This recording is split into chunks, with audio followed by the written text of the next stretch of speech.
Hello दोस्तों, स्वागत है आप सभी का हमारे यूट्यूब चैनल में। आज हम लेकर आए हैं बीए फर्स्ट सेमेस्टर हिंदी साहित्य फर्स्ट पेपर का तीसरा पार्ट। जैसा कि आप जानते हैं कि बीए फर्स्ट सेमेस्टर हिंदी साहित्य के फर्स्ट पेपर में हिंदी साहित्य इतिहास के विषय में चर्चा की गई है।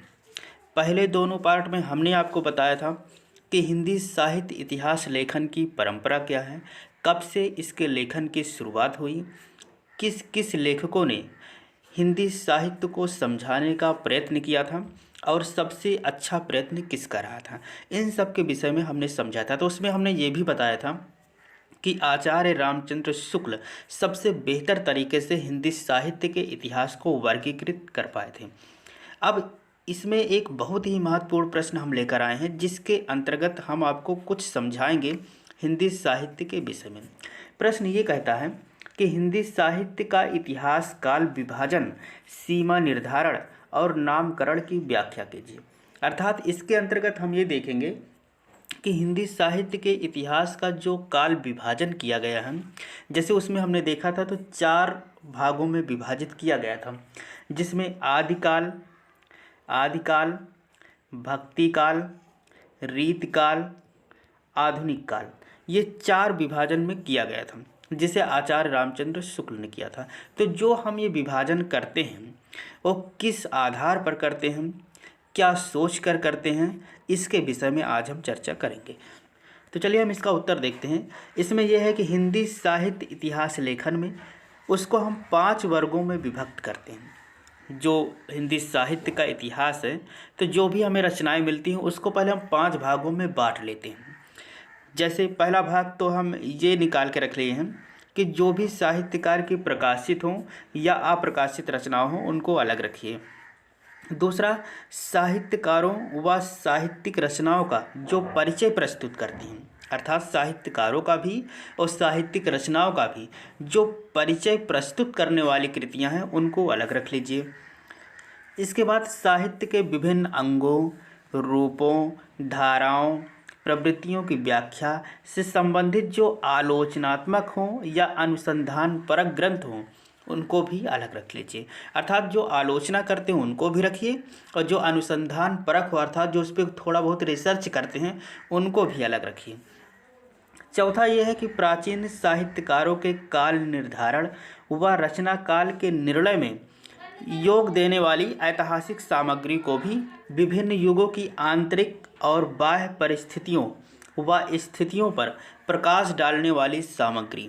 तो ये देखते हैं, ये 5 वर्ग हैं जिनको लेकर के हम हिंदी साहित्य के इतिहास को लिख सकते हैं।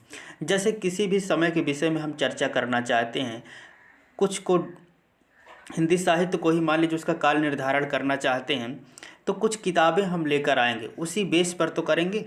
तो किताबें जो लेकर आए हैं वो भी किसी विषय संबंधित हों। तो ये 5 वर्गों से संबंधित किताबें हैं जिनको हम पढ़ करके काल निर्धारण करेंगे। इसके बाद हम देखते हैं काल विभाजन और नामकरण। तो काल विभाजन का नामकरण साहित्य के इतिहास की महत्वपूर्ण समस्या है कि कैसे हम आखिर उसको काल में विभाजित करें। तो इसके लिए कुछ आधार माना गया भाई कि काल में हम कैसे विभाजित करें। तो एक तो ले लिया गया भाई ऐतिहासिक कालक्रम को ले लिया जाए, आदिकाल, मध्यकाल, संक्रांति काल, आधुनिक काल मान लिया गया। दूसरा, जैसे उस समय के जो शासक और उनका शासनकाल रहा हो उस हिसाब से हमने हिंदी साहित्य को विभाजित कर लिया। जैसे एलिजाबेथ युग, विक्टोरिया युग, मराठा काल जैसे छत्रपति शिवाजी का शासनकाल था। इसके बाद क्या हम ऐसा करते हैं कि कुछ लोक नायक अर्थात जो समाज के लिए अच्छा काम किए हों उनके प्रभाव के अनुसार हम मान लेते हैं, जैसे चैतन्य काल, गांधी युग। या हम ऐसा करते हैं जो साहित्य नेता हैं उनकी प्रभाव परित के आधार पर मान लेते हैं हम, जैसे रविंद्रनाथ टैगोर, भारतेंदु युग। या 5वां हम मान लेते हैं कि राष्ट्रीय, सामाजिक अथवा सांस्कृतिक घटना या आंदोलन के आधार पर, जैसे भक्ति काल, पुनर्जागरण काल, सुधार काल, युद्धोत्तर काल, स्वतंत्रोत्तर काल। और 6वां जैसे साहित्यिक प्रवृत्ति के नाम पर रोमानी युग, रीतिकाल, छायावादी युग। तो इस प्रकार काल विभाजन में भी कई समस्याएं थी कि किसके अनुसार हिंदी साहित्य के इतिहास का काल विभाजन किया जाए। तो कुछ लोग ऐतिहासिक काल, कुछ शासक के नाम पर बताए, कुछ लोक नायक और उनके प्रभाव के अनुसार बताए, कुछ साहित्य नेता और प्रभाव परिधि के आधार पर बताए, तो कुछ लोग राष्ट्रीय, सामाजिक, सांस्कृतिक घटना या साहित्यिक प्रवृत्ति के नाम पर। तो सभी ने अपना अलग अलग सुझाव दिया। लेकिन वास्तव में काल विभाजन का सही आधार क्या हो सकता है? क्योंकि हम जानते हैं कि अगर हम काल विभाजन करते हैं या वर्ग विभाजन करते हैं तो कम से कम कुछ पॉइंट मैच होना चाहिए। जैसे हम लोग तत्वों का वर्गीकरण करते हैं तो जो ग्रुप 18 ग्रुप बनाते हैं उसमें एक ग्रुप के जितने मेंबर होते हैं सभी में कुछ ना कुछ विशेषताएं मैच करती हैं, अर्थात समान होती हैं।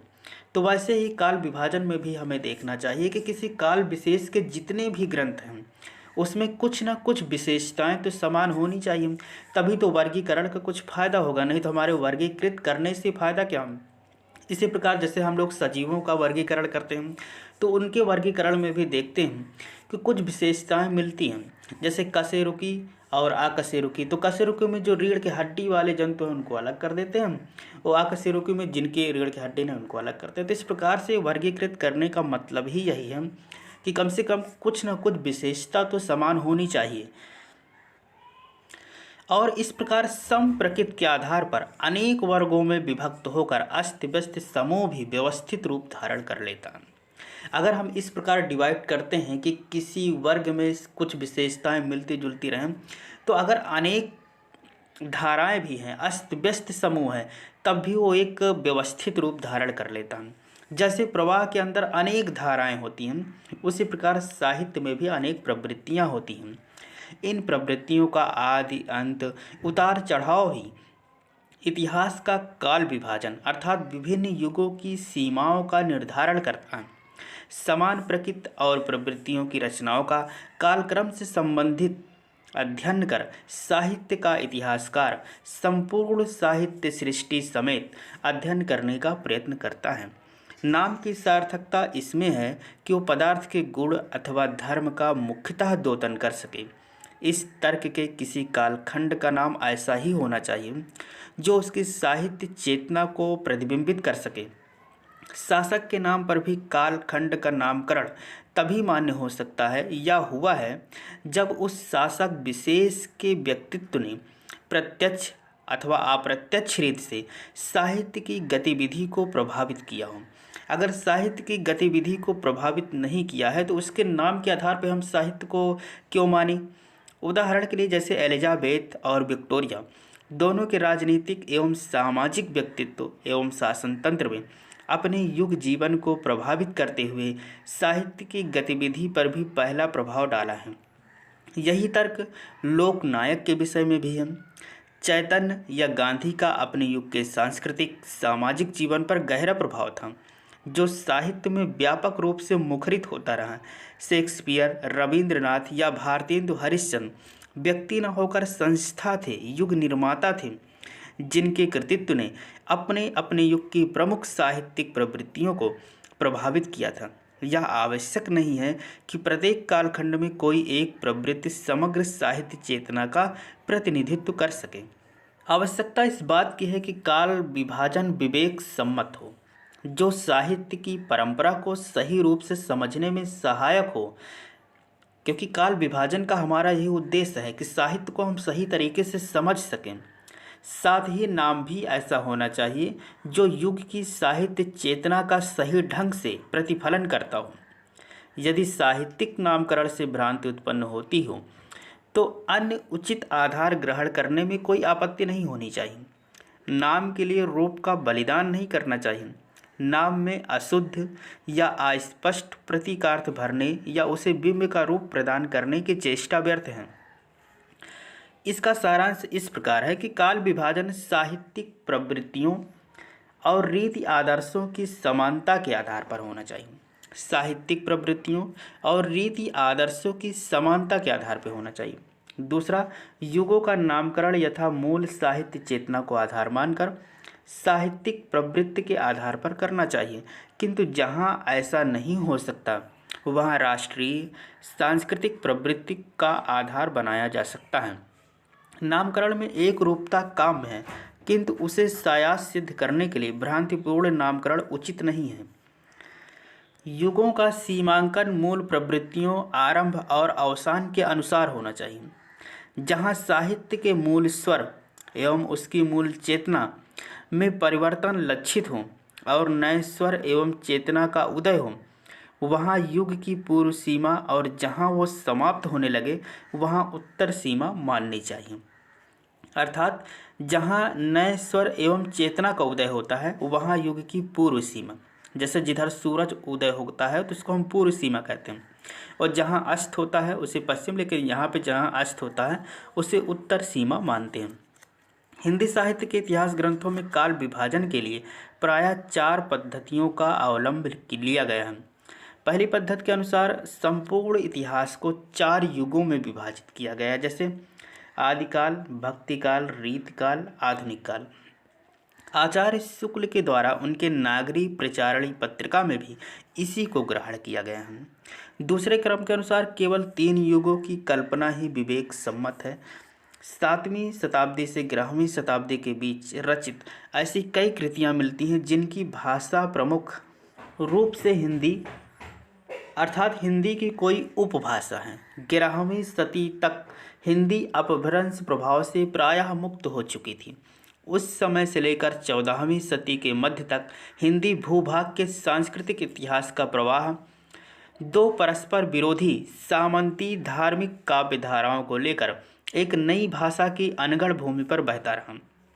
इसके बाद भक्ति का व्यापक आंदोलन संपूर्ण देश में प्रारंभ हुआ। हिंदी भाषी प्रदेश में नई भाषा हिंदी के विविध रूपों के माध्यम से उसकी प्रचुर अभिव्यक्ति होने लगी। यह मानने में होनी चाहिए कि यहाँ से यानी 14वीं सदी के मध्य से साहित्य के इतिहास का दूसरा युग आरंभ होता है। इसमें 2 मत हैं। एक के अनुसार संपूर्ण मध्यकाल 19वीं सदी के मध्य तक चलता है, और दूसरे के अनुसार इसके 2 खंड हैं, एक 14वीं सदी के मध्य से 17वीं सदी के मध्य तक, तो दूसरा 17वीं सदी के मध्य से 19वीं सदी के मध्य तक। इसमें दूसरा मत अधिक मान्य है या ठीक है कि संत काव्य, प्रेम आख्यान काव्य, राम काव्य, कृष्ण काव्य, नीति काव्य तथा वीर काव्य की धाराएं पूरे मध्य युग में प्रवाहित होती रहीं, और रीतकाल की रचना पूर्वार्ध में भी रही थी, परंतु मुगल वैभव का आरंभ होते होते मुख्य प्रवृत्ति बदल चुकी थी। अतः शुक्ल जी अथवा उनके परवर्ती इतिहासकारों ने मध्य युग को 2 कालखंडों में बांट दिया है, और यही ठीक है। इसके बाद 19वीं सदी के मध्य में भारत के इतिहास में बहुत बड़ी घटना घटी। वो सन 1957 की क्रांति राष्ट्रीय चेतना और राजनीतिक जागरण का यह आंदोलन वास्तव में मध्य युग की समाप्ति और आधुनिक युग के आरंभ का पहला उद्घोष था। भारतीय चेतना में व्याप्त आधुनिक युग के आरंभ का पहला उद्घोष था। भारतीय चेतना में व्याप्त मध्ययुगीन संस्कार सहसा विक्षुब्ध हो उठे। भाग्यवाद पर आश्रित अकर्मकता की भावना थी। इसके बाद हम देखते हैं नामकरण की समस्याएं।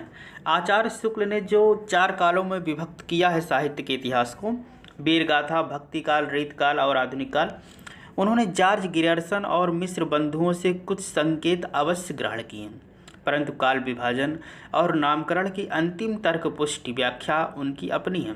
उनमें से भक्ति काल, आधुनिक काल को तो यथावत स्वीकार कर लिया गया, लेकिन वीर गाथा काल और रीत काल के विषय में विवाद रहा है। ऐसी स्थिति में आदिकाल जैसा निर्विशेष नाम जो भाषा और साहित्य की आरंभिक अवस्था मात्र का द्योतन करता है, क्योंकि आदि मतलब क्या होता है? सबसे प्रारंभ, सबसे पहले चीज। तो रीतकाल के विषय में मतभेद की परिधि सीमित है। वहाँ विवाद का विषय केवल इतना ही है कि उस युग के साहित्य में रीति तत्व प्रमुख है या श्रृंगार तत्व। प्राचुर्य दोनों का ही है। जिस युग में रीति तत्व का समावेश केवल श्रृंगार में ही नहीं, भक्ति काव्य और वीर काव्य में भी हो गया था, अथवा यह कहें कि जीवन का स्वरूप ही बहुत कुछ रीतिबद्ध हो गया था, उसका नाम रीतकाल ही अधिक समीचीन है। इसके विकल्प श्रृंगार काल में अति व्याप्त है, अतः रीत ही यहाँ प्रमुख माना जाना चाहिए। श्रृंगार काल उतना सही ठीक नहीं है। इसके बाद हम देखते हैं कि आधुनिक काल को भी शुक्ल जी ने 3 चरणों में बांट ही दिया। उन्हें प्रथम, द्वितीय, तृतीय उत्थान काल हम लोग कहते हैं। प्रथम, द्वितीय और तृतीय उत्थान काल कहते हैं। प्रथम और द्वितीय उत्थान के विषय में उन्होंने संकेत भी किया है कि उन्हें क्रमशः भारतेंदु काल और द्विवेदी काल भी कहा जा सकता है। भारतेंदु काल और द्विवेदी काल भी कहा जा सकता है। तीसरे उत्थान को कदाचित उनके प्रवाहमय रूप के कारण उन्हें कोई नाम नहीं दिया गया। इस लक्ष्य को आधार मानकर हिंदी साहित्य का काल विभाजन और नामकरण इस प्रकार किया गया है। आदिकाल, जो कि 7वीं सदी से 14वीं सदी के मध्य तक है। भक्तिकाल 14वीं से 17वीं तक है। रीतकाल 17वीं से 19वीं तक है। और फिर आधुनिक काल 19वीं से अब तक है।